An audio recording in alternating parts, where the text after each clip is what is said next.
ओम शांति। योग योग सब कहें, लेकिन जो योगी हो जाए, जीवन उसका स्वस्थ हो, तन मन निरोगी हो जाए। जैसा कि आप सभी जानते हैं कि आज 21 जून को अंतर्राष्ट्रीय योग दिवस है।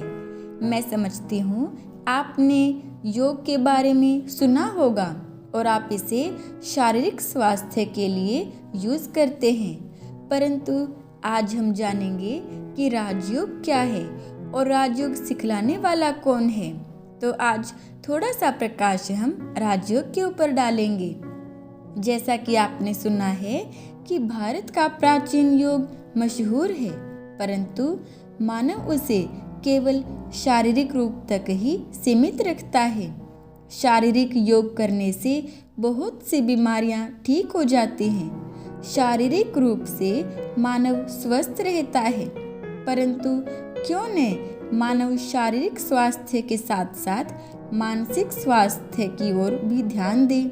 तो चलिए हम जानते हैं कि राजयोग क्या है।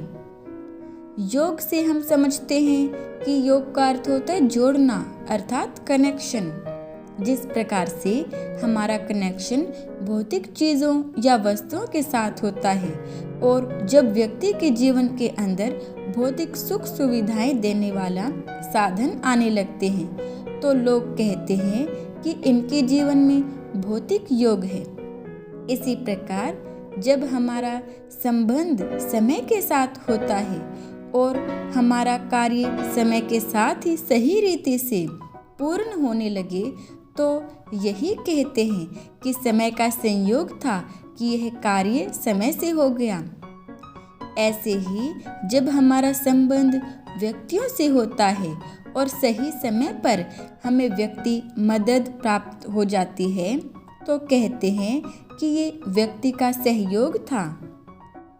इसी तरह से जब किसी व्यक्ति पर इष्ट देव या देवी की कृपा हो जाती है, तो कहते हैं इसके जीवन में दैवी योग चल रहा है।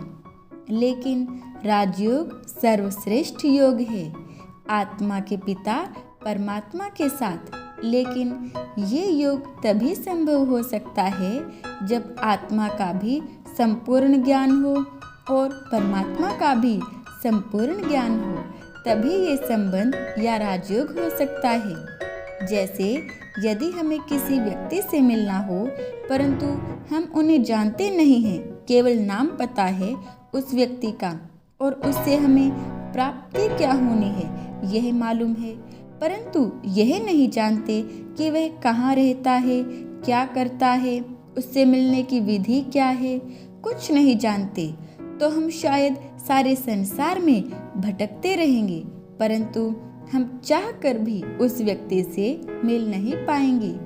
ठीक इसी प्रकार से हमें मालूम है कि भगवान नाम की कोई चीज़ है, उससे क्या मिलना है यह भी पता है, परंतु वह कहाँ मिलेगा, कैसे मिलेगा, उससे मिलने की विधि क्या होगी, यह पता न होने के कारण भगवान से मिल कैसे पाएंगे।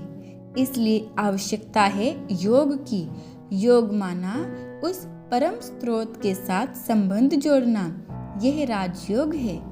इसे राजयोग इसलिए कहा जाता है क्योंकि यह सर्वश्रेष्ठ हस्ती के साथ योग है, और इसे राजयोग इसलिए भी कहा क्योंकि इससे श्रेष्ठ प्राप्तियां होती हैं। इसलिए भगवान ने भी अर्जुन को राजयोग सिखाया और कहा, हे अर्जुन, इस योग से मैं तुम्हें राजाओं का राजा बना दूंगा। यही राजयोग राजाओं का राजा अर्थात अपनी 5 इंद्रियों पर राज्य करना और अपने मन पर अधिकार प्राप्त करना सिखाता है। तो हे मनुष्य आत्माएं, आप सभी भी परमपिता परमात्मा के साथ अपना दिल का नाता जोड़ें और उसे संबंध बनाएं, और फिर देखना कि सर्वशक्तिवान बाप की सर्व शक्तियों के हम आत्माएं अधिकारी बन जाएंगी और उसके स्वरूप बन जाएंगी। ओम शांति।